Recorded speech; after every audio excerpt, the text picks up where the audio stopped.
Hello all, welcome to SMS channel. నేను ఇవాళ చేస్తున్న రెసిపీ మిల్లెట్స్ జావా. మిల్లెట్స్ జావాకి కావాల్సిన ఇంగ్రీడియంట్స్: స్వీట్ కార్న్, క్యారెట్, వెల్లుల్లిపాయలు, కరివేపాకు, బీన్స్, నానబెట్టిన పెసలు, గ్రీన్ పీస్, కొత్తిమీర, మిల్లెట్స్. ముందుగా స్టవ్ ఆన్ చేసుకొని ప్యాన్ పెట్టుకొని బటర్ యాడ్ చేసుకొని ముందుగా తరిగి పెట్టుకున్న కరివేపాకు, వెల్లుల్లిపాయలు, కొత్తిమీర యాడ్ చేసుకున్నాక బాగా కలుపుకోవాలి. మిల్లెట్స్ చాలా హెల్దీ కదా, పెద్దవాళ్ళకి, చిన్నపిల్లలకి అండ్ షుగర్ ఉన్న వాళ్ళకి కూడా చాలా మంచిది ఇవి తింటే.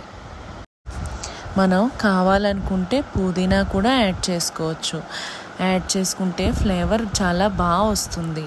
ఇప్పుడు మనం ముందుగా తరిగి పెట్టుకున్న carrot, green peas, sweet corn, beans, నానబెట్టుకున్న పెసలు అండ్ కొత్తిమీర యాడ్ చేసుకొని బాగా కలుపుకోవాలి. ఆ కూరగాయ ముక్కల్ని బాగా కలుపుకొని ఒక 10 నుంచి 15 నిమిషాల వరకు లిడ్ క్లోజ్ చేసి పెట్టుకోండి. ఆ ముక్కలు మగ్గేలోగా మనం మిక్సీ జార్లో మిల్లెట్స్ వేసుకొని ఫైన్ పేస్ట్ లాగా గ్రైండ్ చేసుకొని పక్కన పెట్టుకోవాలి.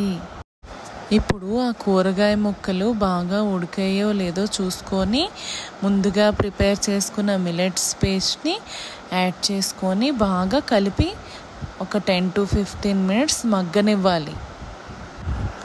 ఇప్పుడు నేను 1 బౌల్ ఆఫ్ మిల్లెట్స్ తీసుకున్నాను. నేను 1:3 రేషియోలో వాటర్ యాడ్ చేసుకున్నాను. 1 బౌల్ మిల్లెట్స్కి 3 బౌల్స్ ఆఫ్ వాటర్ యాడ్ చేసుకొని బాగా ఉడకనివ్వండి.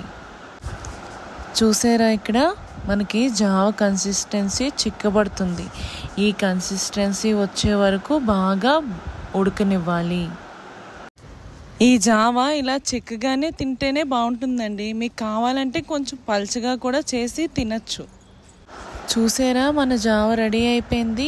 ఇప్పుడు వేడివేడిగా సర్వింగ్ బౌల్లోకి సర్వ్ చేసుకొని చక్కగా వేడిగా తినాలి. ఇది చూసారా, వేడివేడిగా మిల్లెట్స్ జావ రెడీ అయిపోయింది. కిడ్స్కి చాలా హెల్తీ మిల్లెట్స్ జావ ready. Please like, share and subscribe to my channel.